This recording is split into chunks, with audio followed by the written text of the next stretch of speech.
While I was helping pay the rent, my daughter-in-law called me a useless old woman in the family group chat, forgetting I was in it. So I stopped sending money. Let's see who's useless now. Subscribe for more life-changing stories and leave your thoughts in the comments.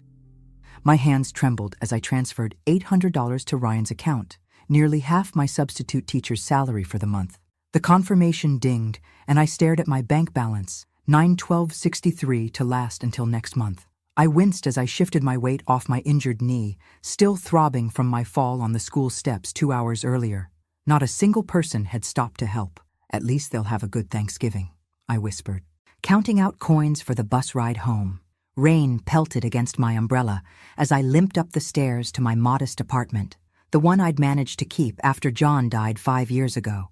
Inside, I hung my damp coat and immediately began preparing the turkey. 16 hours of cooking lay ahead, but I didn't mind.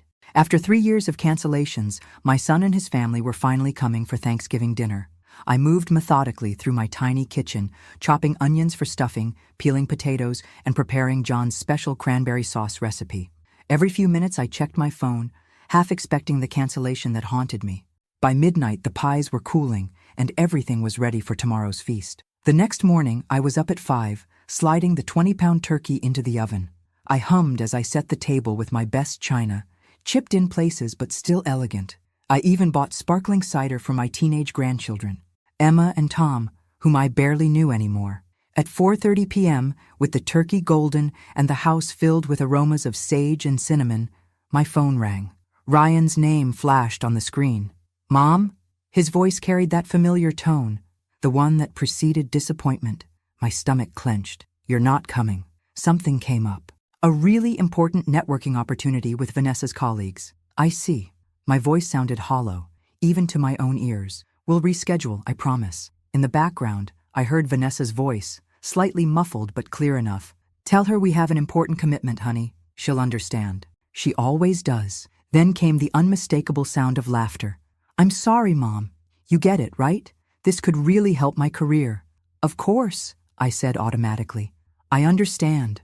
After hanging up, I stood motionless in my festive dress, surrounded by a feast prepared for ghosts. Methodically, I began wrapping each dish in foil. The food would last me weeks. As I stored the untouched pumpkin pie, my phone chimed with a notification. With numb fingers, I opened the app to find photos posted by Paul, my former colleague. Best Thanksgiving ever. The images showed Ryan, Vanessa, Emma, and Tom, all smiling broadly at an elegant dinner party in someone's mansion. They wore formal attire, champagne flutes raised in celebration. I zoomed in on Vanessa's neck. A new diamond pendant gleamed there, probably worth 3 times what I sent them monthly. My vision blurred as I noticed Ryan's expensive watch, the one I'd never seen before. For this dinner, I'd been deemed unworthy to attend. I'd transferred money I couldn't spare, money that meant working weekends, cleaning houses in addition to my teaching jobs. At 58, my body protested these extra hours with aches that kept me awake at night. I lowered myself onto a kitchen chair, surrounded by food no one would eat, in an apartment no one wanted to visit. The realization crashed down like a physical weight. I wasn't just lonely. I was being used. The tears came silently as I stared at those gleaming faces on my phone screen, wondering when exactly I had become invisible. Christmas brought a minor miracle. Ryan agreed to bring his family to my home. I spent 3 days decorating, hanging the ornaments John and I had collected over decades, baking Ryan's favorite cookies, and wrapping modest gifts I could ill afford. When the doorbell finally rang, my heart raced with anticipation. They were actually here. "Grandma," Emma said with practiced politeness as she air-kissed my cheek. At 16, she was almost a stranger to me now, her eyes immediately returning to her phone. 14-year-old Tom mumbled, "Hey," without looking up from his device. Neither reached for the gifts I'd placed under the tree. "Mother," Ryan nodded, handing me a generic gift bag from the drugstore. The tag read simply, "Mom," in Vanessa's handwriting. "The place smells interesting," Vanessa said, wrinkling her nose as she stepped inside. "Is that mothballs?" "Just potpourri," I replied softly, closing the door against the cold. "I made your favorite casserole, Ryan." "We already ate," Vanessa interjected. "I told Ryan we should call first, but you know men." She laughed sharply, glancing around my apartment with thinly veiled disdain. Throughout dinner, which only I ate while they picked at dessert, Vanessa interrupted me constantly. When I began a story about my teaching days, she cut in, "Kids learn so differently now. Those old methods are completely outdated." I noticed Ryan's silence, his complete deference to her every opinion. When had my confident, outspoken son become this quiet shadow? "Emma mentioned she's struggling with algebra," I ventured. "I could help. I tutored math for years." Vanessa rolled her eyes dramatically. "No offense, Martha, but those antiquated techniques won't work with today's curriculum. We've hired an online tutor. Very expensive, but the best." I nodded, swallowing the retort that rose in my throat. The same antiquated techniques that had helped dozens of struggling students succeed. The evening crawled by, punctuated by Vanessa's sighs whenever I spoke, and the constant tapping of my grandchildren's fingers on their phones. Ryan checked his watch every few minutes as if enduring a tedious obligation. As they prepared to leave, barely an hour and a half after arriving, Ryan pulled me aside in the kitchen. "Mom, we're in a tight spot financially," he whispered, glancing toward the living room where Vanessa was putting on her designer coat. "The economy's rough right now." His eyes couldn't meet mine. "Would it be possible to increase your monthly help to $200? Just temporarily." The request knocked the wind from me. I was already working 3 jobs, skipping meals, cutting my blood pressure medication in half to make it last longer. "Things are really that bad?" I asked, searching his face. "Worse," he said grimly. "We might lose the apartment." I thought of my grandchildren without a home, of Ryan's desperation. Despite the evening's coldness, despite the growing certainty that something wasn't right, I nodded. "I'll make it work." Relief flooded his face. He squeezed my shoulder, the closest thing to affection I'd received all night. "You're the best, Mom. We'll pay you back someday." As they drove away, I stood in my doorway watching their expensive SUV disappear. To send $200 monthly, I'd need to take on weekend house cleaning jobs in addition to my weekday tutoring and substitute teaching. At 58, my knees already screamed in protest. I closed the door on the cold night air, surrounded by half-eaten desserts and unopened gifts. The truth settled over me like a shroud. I wasn't family to them anymore. I was an ATM with a pulse. February 12th, my birthday. 59 years old today. I'd baked myself a small chocolate cake, John's recipe, the one he'd made for me every year during our 30-year marriage. One candle stood in the center, its flame dancing in the dim light of my kitchen. My phone remained silent all day. No calls, no messages. I'd checked my mailbox 3 times, hoping for a card. Nothing.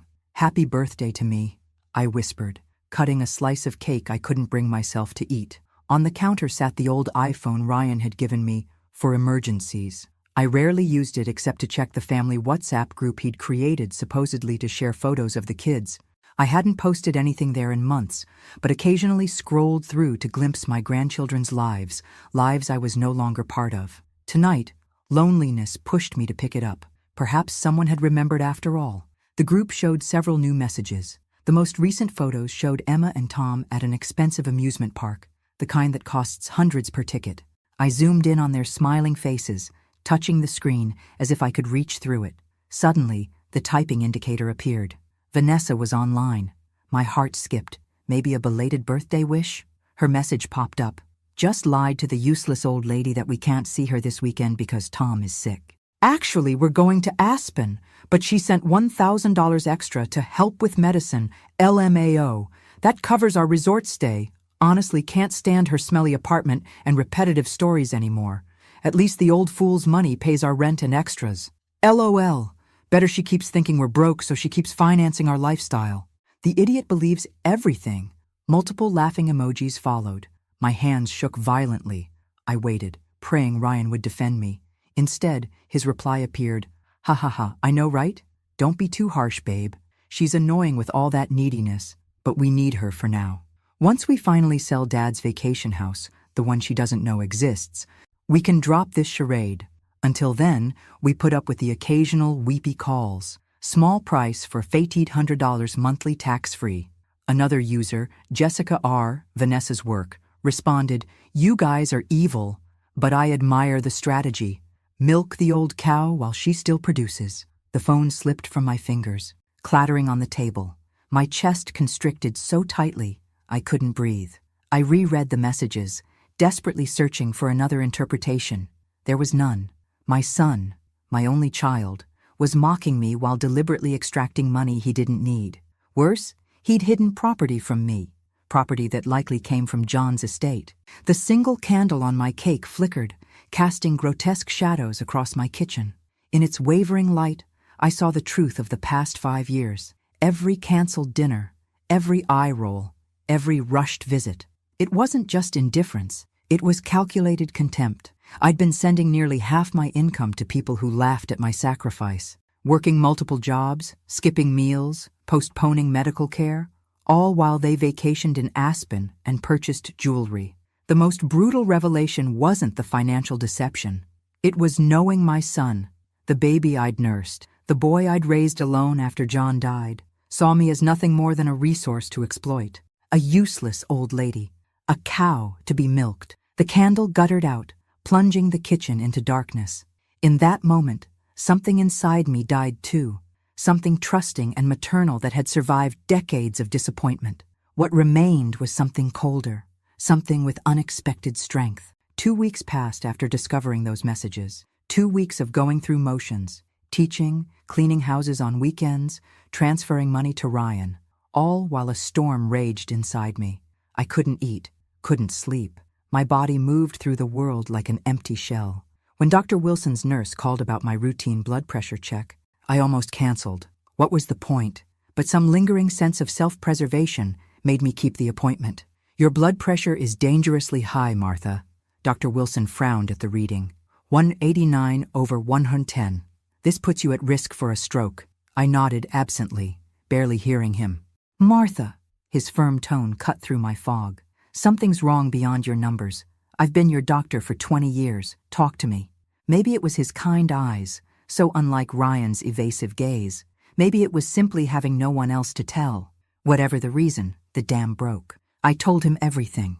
The messages, the exploitation, the years of sacrifice while they secretly prospered. When I finished, he sat silently, hands steepled under his chin. Finally, he sighed deeply.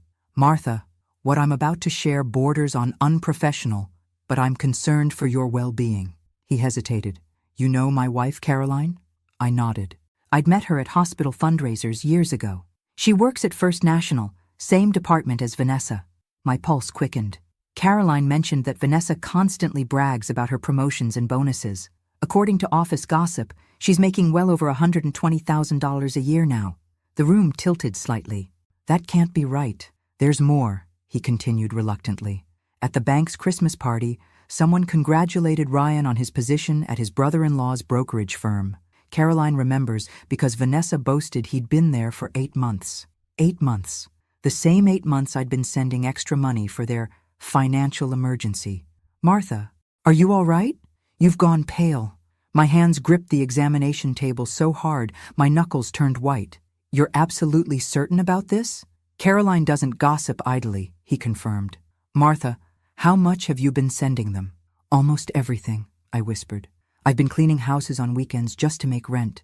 I've been cutting my pills in half. His expression darkened. While they've been lying to you. While they've been lying to me, I echoed, the words like broken glass in my mouth. Dr. Wilson wrote a prescription with unusual force, his pen nearly tearing the paper. This is for your blood pressure. Take it as directed.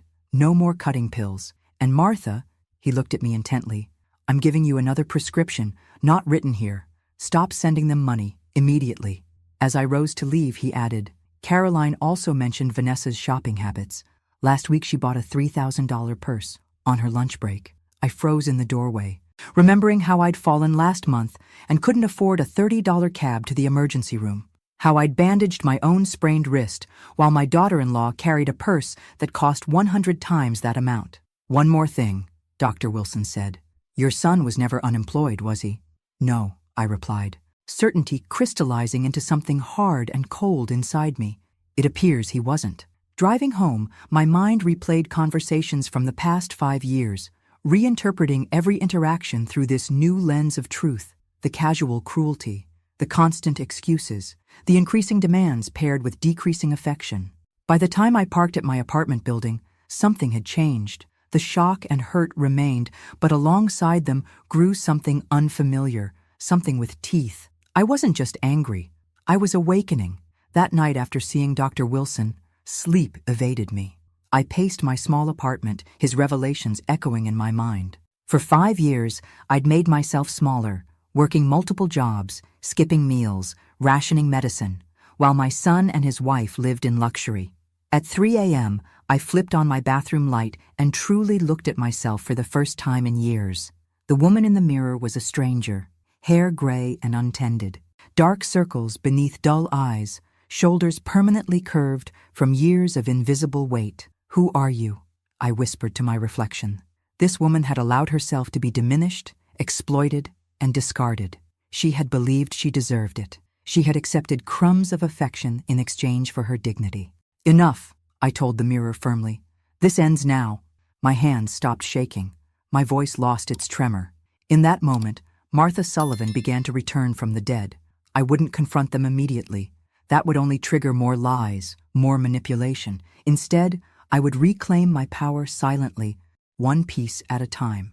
Morning brought clarity and purpose. First, I canceled the automatic monthly transfer to Ryan's account without explanation. Next, I visited my bank and spoke with the manager about securing my accounts. "I'd like to revoke all access permissions," I explained, "and check if there have been any unauthorized inquiries recently." The manager tapped at his keyboard. "Actually, yes. Your son attempted to access your balance information last week, but our system required additional authentication." Another piece of the puzzle clicked into place. Ryan had been monitoring my accounts, calculating exactly how much he could extract. At home, I left the family WhatsApp group without explanation and temporarily blocked Ryan and Vanessa's numbers. Their reaction would come soon enough. I stared at my phone contacts, scrolling to a name I hadn't called in years. Diana Levinson, my closest friend before Ryan had subtly suggested she was a bad influence who took advantage of me. My finger hovered over the call button, then pressed decisively. "Martha?" Diana's voice was surprised but warm. "My God, it's been forever. I thought you'd moved away or something." "No," I replied, surprised by the steadiness in my voice. "I just got lost for a while, but I'm finding my way back." That afternoon, I visited the public library and enrolled in a free financial literacy course. On my way out, I picked up a pamphlet about legal rights for older adults. The day before Ryan's birthday, I sent only a simple card. No check, no emotional message, none of the usual extra money. The response was immediate. My phone began ringing incessantly. Ryan, then Vanessa, then numbers I didn't recognize, likely trying to reach me from different phones after realizing they'd been blocked. I let them all go to voicemail while I revised my resume for a position at a private school that paid substantially better than my substitute teaching jobs. When my doorbell rang repeatedly that evening, I didn't flinch. Through the peephole, I saw Ryan standing there, clearly agitated. I took a deep breath, straightened my shoulders, and opened the door. His face registered shock, whether at my calm demeanor or that I'd answered at all. I couldn't tell. "Mom," he began, his voice artificially concerned. "Is everything okay? We've been worried sick." I allowed myself one small smile. "Hello, Ryan. We need to talk about your job at your brother-in-law's brokerage firm, the one you've had for 8 months now." The color drained from his face. My invisibility had ended. 3 weeks after I stopped sending money, Ryan appeared at my door again. This time, his carefully crafted mask of concern had vanished entirely. "What the hell is going on, Mom?" he demanded, pushing past me into the apartment without waiting for an invitation. "The money didn't come through this month. We have bills to pay." I closed the door quietly, observing him like a scientist might observe a specimen. My son, my only child, paced my living room like a stranger, his expensive watch catching the light as he gestured angrily. "I've been calling and texting for weeks. We're about to miss our rent payment. Emma needs money for her school trip, and Tom's orthodontist appointment is next week." I noticed he didn't ask if I was ill or injured, the only question a loving son might ask after his mother suddenly disappeared from contact. "I've had some financial difficulties," I said calmly, settling into my armchair. I'd purchased it at a thrift store last week, my first non-essential expenditure in years. "I need to focus on my own expenses for now." Ryan's eyes narrowed. Financial difficulties? What does that even mean? You've always managed before. Things change. Mom, this isn't like you. We're family. We depend on that money. I studied him. This man I'd raised, this stranger who'd bled me dry while mocking me behind my back. In his eyes, I saw not concern, but calculation. How is your job going? I asked pleasantly. What job? You know I've only had temporary work since the layoff. I smiled slightly. I meant your position at Bennett & Associates, your brother-in-law's brokerage firm. You've been there 8 months now, isn't that right? Ryan froze mid-step. The color drained from his face so rapidly, I almost felt concerned. Who told you that? He whispered. Does it matter? What matters is that you've been lying to me. For years, he recovered quickly, anger replacing shock. You've been spying on me? Having me investigated? That's insane, Mom. I remained unmoved. Is it insane to wonder why my son needs financial support while maintaining 2 properties and taking ski vacations? His mouth opened, then closed. For once, Ryan Sullivan had no ready lie. Or why my daughter-in-law wears a new diamond pendant while telling me you can't afford groceries. You don't understand. I understand perfectly, I interrupted, my voice steady.